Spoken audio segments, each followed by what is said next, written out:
Probablemente son muchas las leyendas de fantasmas que habrás escuchado, pero no todas son iguales. Así que permanece atento a la historia que vengo a contarte.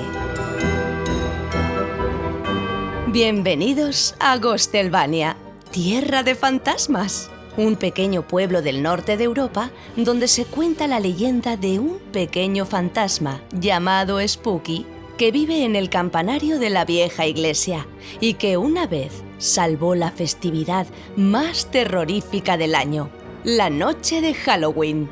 Y probablemente esa antigua historia era bastante real. Únete a Spooky, a su pequeña araña Brigitte y a su tío Mortis en el viaje al reino de las sombras para solucionar un pequeño problema con el rey que gobierna aquel lugar y que este año ha decidido dejar sin calabazas a todos los habitantes de Gostelvania, en el reino de los vivos.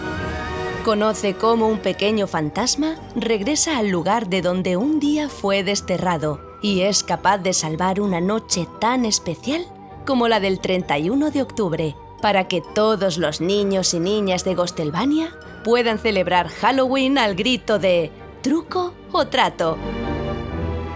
Descubre esta historia única en la literatura infantil llena de valores, como el de la amistad o el valor de ser diferente, a través de preciosas ilustraciones ambientadas en la cultura de Halloween. Una original y fantasmagórica obra de literatura infantil con la que viajarás a un reino solamente iluminado por la luz de la luna y habitado por todo tipo de personajes del universo Halloween, como brujas, zombies o vampiros.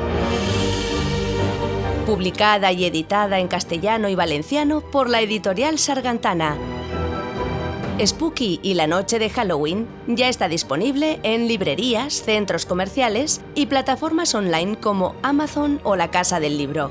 Llévate esta historia a casa para siempre y convierte todas tus noches en momentos terroríficamente llenos de amistad.